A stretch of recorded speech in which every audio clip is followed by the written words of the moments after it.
朋友们好，欢迎来到江峰世界。咱们之前的节目刚刚拨开了湖北官场的重重迷雾，推演了针对彭丽媛山东帮设下的一个调虎离山连环套。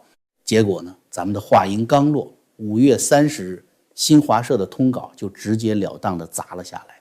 官方宣布，中央对湖北省委主要负责同志职务进行了调整，关志欧任湖北省委书记，王忠林不再担任湖北省委书记、常委委员职务。而通稿的最后轻描淡写地附带了4个字：另有任用。有些朋友可能想，这王忠林这是不是要高升了？国安部长的位子稳了？咱们不得不说，在今天的政治语境下，另有任用这4个字早已经不是什么升官发财的通行证，而是一张白纸黑字的政治死缓通知书。而接替他的这个关志欧，官方给他贴的标签是56岁，目前全国最年轻的省委书记。这个人究竟是从哪个石头缝里蹦出来的？他带着什么样的背景？空降9省通衢。今天咱们就用中纪委过去10年的真实数据来给王忠林的结局判个悬案，然后再扒一扒关志欧这个人的老底。咱们先来拆解一下另有任用这个中共官场最神秘的词汇。字面理解，这似乎意味着平调，甚至暗含着提拔。但在官场清洗大戏里，这4个字的含金量早就变味了。过去10年，咱们把被宣布另有任用的省部级以上高官拉个清单，做个大数据统计，你会发现一个极其清晰的规律：超过90%的人最终的结局是被查、被免职或者被边缘化，彻底扒掉官服。这90%的倒霉蛋里，大概分成了3种索命模式。第一种咱们叫闪电批死刑，大概占了40%。这类人中央对他们的定性已经非常明确，黑材料早就堆满了中纪委的案头。但为了防止他们在地方上搞出什么鱼死网破的动静，或者防止他们借机外逃，就先用另有任用4个字稳住他。最典型的例子就是招商银行原行长田慧宇。2022年4月18日，招行发公告说免去田慧宇行长职务，另有任用。外界还没反应过来，短短4天之后的4月22日，中纪委直接官宣田慧宇涉嫌严重违纪违法，接受审查调查。4天时间，从堂堂金融高管直接变成阶下囚，连办公室的私人物品都没来得及打包。这种雷霆手段就是典型的先缴械后抓人。第二种叫软刀子割肉型，这占了绝大部分。这一类官员通常级别更高，背后牵扯的派系利益更深。中纪委需要时间去外围剪裙边，把他的白手套和老部下一个个抓起来审。最典型的就是咱们反复提到的前新疆维吾尔自治区党委书记马兴瑞。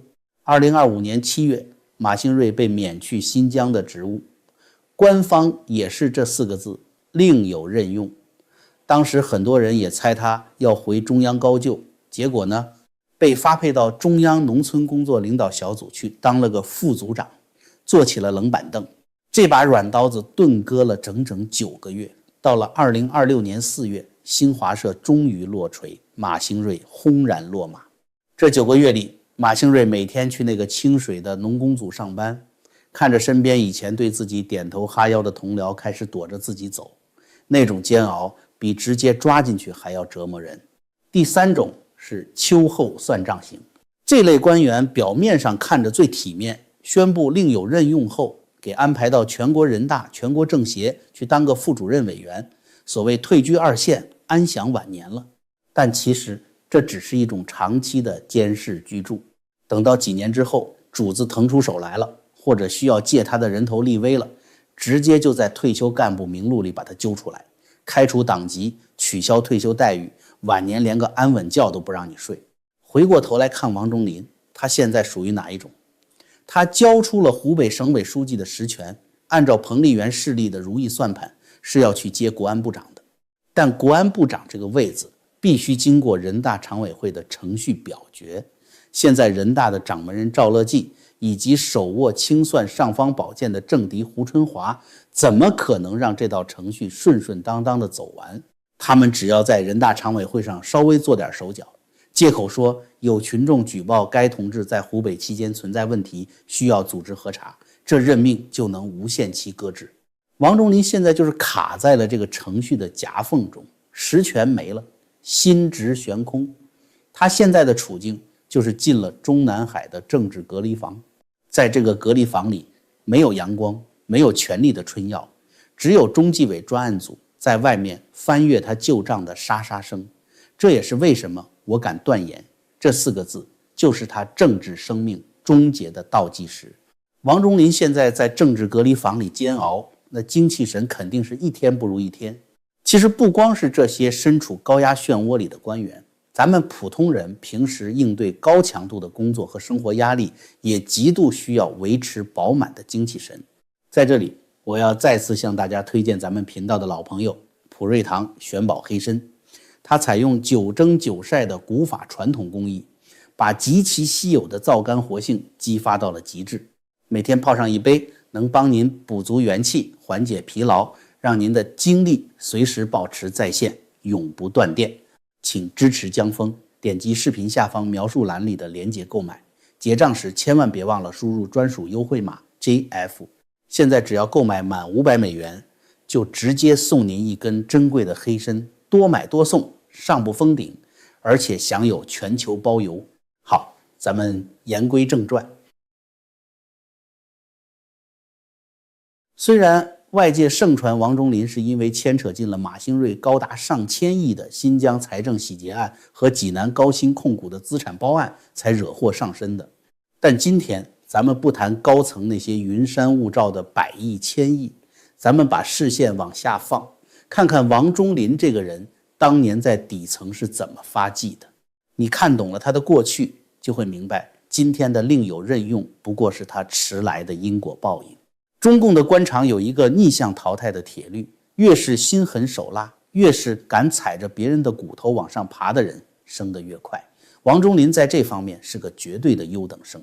咱们把时间拨回2004年，那时候王忠林在山东枣庄底下的滕州市当市委书记，地方上的土皇帝手里有点权力，就开始肆意妄为。当时有一位非常有良知的调查记者叫祁崇怀，祁崇怀当时写了一篇深度报道，叫《女播音员死在市长床上》，矛头直指山东地方高层的腐败糜烂。不仅如此，祁崇怀在滕州暗访调查的时候，还掌握了王忠林大量贪腐和滥用职权的铁证。这事儿要放在正常的社会，记者报道真相，那是社会的良心，涉事官员早就该引咎辞职接受调查了。但王忠林是怎么干的？他动用了手里的政法机器，对祁崇怀展开了极其残忍的疯狂报复。祁崇怀被跨地区抓捕，在济南被强行定了个敲诈勒索罪，判了4年。你以为这就完了？王忠林的狠毒超乎常人想象。2011年，祁崇怀4年的冤狱眼看就要坐满了，即将刑满释放。祁崇怀在狱中对外披露了自己遭受酷刑折磨，甚至差点被灭口的经历，这让当时已经升官的王忠林极其恼火。据说王忠林当时直接在内部放话，绝对不能让祁崇怀活着出来。结果就在祁崇怀出狱前夕，当局突然硬是给他加刑了8年。一个揭露真相的记者就因为得罪了王忠林，整整坐了11年的牢。2018年3月，当祁崇怀终于走出监狱大门的时候，当年那个意气风发的调查记者已经是满头白发，形容枯槁。而就在祁崇怀坐牢的这11年里，踩着他骨血的王忠林却一路官运亨通，从枣庄升到聊城，又升到了山东省会济南的市委书记。到了2020年，武汉疫情大爆发，整座城市沦为人间炼狱。武汉市委书记马国强因为应对无能被就地免职，王忠林作为救火队长被塔尖上那位直接空降到了武汉。当时武汉的老百姓刚刚经历了封城的极度恐慌，家家户户都有人在生死线上挣扎，到处都是买不到药、等不到床位的绝望哭喊。结果呢，这位踩着记者脊梁骨上位的王书记，到了武汉之后，看着满城的疮痍，他第一件想到的事儿是什么？是救灾吗？是安抚百姓吗？都不是。他在2020年3月6日晚上的市委会议上公开提出，要在全市广大市民中深入开展感恩教育，要感恩总书记，感恩共产党，听党话，跟党走，形成强大正能量。这话一出，当时不仅是武汉人，全中国的老百姓都愤怒了。骨灰盒还没发完，尸骨未寒，你就要逼着刚从死人堆里爬出来的老百姓去感恩。这种毫无底线，把丧事当喜事办的无耻嘴脸，连中共体制内的一些人都觉得太过了。但偏偏这种极度谄媚的表忠心，正好挠到了中南海那位的痒处。皇上觉得，虽然这话说的糙了点，但忠心可嘉，是个可以用的人才。于是王忠林凭借着这句踩在武汉人尸体上的感恩，一路飙升，接连拿下了湖北省长、省委书记的宝座。今天当那张写着另有任用的公文拍在他脸上的时候，不知道他自己有没有准备好去向中南海感恩。天道好轮回，报应有时候真的不需要等太久。说完了王忠林的旧账，咱们今天的重头戏来了。新任湖北省委书记关志欧，官方通报里有一句非常套路的话：5月30日，湖北省召开领导干部会议，中央组织部副部长郝军辉宣布中央决定，称这次调整是中央从大局出发，根据工作需要和湖北省领导班子建设实际，经过通盘考虑、慎重研究决定的。老朋友都知道，中共的官方文件你得反着读，通盘考虑，慎重研究。这话翻译成大白话就是，高层为了这个位子，各路派系人马互相倾轧，最后实在没办法，各退一步，达成了某种政治妥协。而关志欧就是这个妥协的产物。那么关志欧究竟是谁的人？咱们得把他的履历摊开来，拿着放大镜仔细瞧。这一瞧可就看出大问题了。咱们先把时间拨回2013年1月，那1个月，中共政坛发生了一件彻底烂透底的丑闻——辽宁人大拉票贿选案。当时辽宁省12届人大1次会议在选全国人大代表，底下的人明码标价花钱买选票，案情有多离谱？当时投票的619名辽宁省人大代表里，有足足523人卷了进去。一个省的人大常委会因为涉案人员太多，资格被终止，甚至连开会的人数都凑不齐了。这绝对是中共建政以来首个省级层面严重破坏选举制度的塌方式大案。到了2014年中央巡视组进驻，再到2016年巡视组回头看，痛下杀手。整个辽宁官场可以说是血流成河，从省委书记王敏到省政法委书记苏鸿章，再到地市一把手，涉案人员高达955人，几乎被连锅端。咱们重点来看看，在那个全省80%以上的官员都在买官卖官，乌烟瘴气的。2013年，关志欧在干什么？他当时正担任沈阳市人民政府副市长。沈阳可是辽宁的政治经济心脏，在那种上上下下都在拿钱砸官帽子的粪坑里，作为一个省会城市手握实权的副市长，想要做到出淤泥而不染，那比登天还难。可奇怪的是，到了2014年、2016年，中纪委专案组把辽宁官场翻了个底朝天的时候，关志欧不仅毫发无伤，连个警告都没背上，这就够让人意外的了。但更绝的还在后头。接替落马的王敏奉了中南海亲命，去辽宁清洗官场的新任省委书记，正是现在的中纪委书记李希。李希带着尚方宝剑在辽宁大开杀戒。就在2016年这场政治大清洗达到最高潮的时候，关志欧迎来了他仕途上最诡异也最关键的一次逆势高升。2016年1月，他被提拔为辽宁省人民政府秘书长。2016年12月，在一片风声鹤唳中，李希直接把他拉进了中共辽宁省委常委的班子。朋友们，省政府秘书长是个什么概念？那是省政府运转的中枢神经，是大管家。在一场涉及近1000名地方实力派的连根拔起中，李希凭什么敢把这么核心的大管家位置交给一个在2013年贿选重灾区里当过沈阳副市长的本地官员。唯一合理的解释就是，关之欧在李希整顿辽宁的关键时刻，敏锐地察觉到了风向，他向李希交出了一份惊天动地的投名状。作为一个深谙辽宁本土官场生态的老手，关之欧把本地派系的底裤彻底扒光，把王敏那帮人的账本和勾兑细节全盘交给了钦差大臣，充当了最彻底的带路党。他出卖了旧主，换取了李希的绝对信任。从他跨进省委常委的那一天起，关之欧就已经不再是辽宁地方官员了，他成了李希夹带里的亲信，成了纪检系统专门用来对付地方势力的自己人。如今彭丽媛的山东帮在湖北经营多年，王忠林虽然交出了印把子，但他留下来的地方利益网络依然盘根错节。李希和元老派经过通盘考虑，把关之欧空降到湖北接盘，用意再明显不过。这绝不是让他去搞什么中部崛起的经济建设，而是让他带着李希的密令去充当那个冷血的清算人。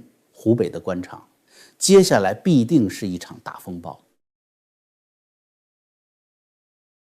除了辽宁的幸存奇迹，关之欧这个人身上还有另外一层极度违和的色彩，那就是他极其诡异的跨界履历。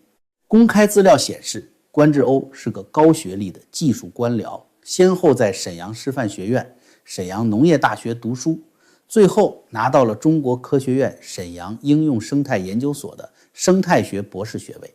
你看他早年的经历，当过沈阳市农业局局长、林业局局长，在辽宁省农委当过主任，这怎么看都是个跟土壤、树木、农作物打交道的专家。但是到了2018年，他被调到了山东省。你猜一个搞生态的博士去山东管什么？他竟然出任了山东省委宣传部部长。一个天天研究大自然植物生长的技术官僚，突然摇身一变，拿起了大喇叭，去管全省老百姓的脑子，管意识形态，管报纸电视该说什么不该说什么。这在中共的干部体系里是极其罕见的。通常的宣传部长要么是学文科出身，要么是搞党务搞新闻出身的，为什么会派一个理科的生态学博士去拿笔杆子？这里头透出的逻辑够吓人的。因为在中共高层眼里，所谓的社会治理已经不需要什么人性化了，他们需要的是像管理生态农场一样，对整个社会进行冰冷的系统性控制。他们看重的是关之欧那种不带感情色彩的系统控制能力，他能像研究生态网一样，精准地锁死每一个舆论的漏洞，把山东人的思想牢牢地圈养在官方设定的栅栏里。带着在山东管脑子的成功经验，关之欧在2020年进京，担任了国家林业和草原局局长。在这个位子上，他搞出了一个政治动静极大的政绩，全面推行林长制。很多人听到林长制，以为就是派几个人去大山里种种树、防防火、搞搞环保，那你就太天真了。官方的数据是怎么吹捧的？说在关之欧的推动下，到2022年，全国建立起了省、市、县、乡、村5级林长体系，各级林长接近120万名，120万名林长，这背后是什么概念？这其实是把中共那套街道大妈的网格化维稳模式直接复制到了深山老林、江河湖泊。所谓的护林员、网格员，他们巡山的时候，不仅看有没有人乱砍滥伐，更是看有没有人在这片区域活动。每一寸土地，每一条河流都被纳入了党政责任的严密监控网中。从管老百姓的脑子到管大自然的每一棵草木，关之欧把控制术玩到了极致。到了2024年底，他更进一步成了自然资源部的党组书记、部长，掌握了全国的土地矿产大权。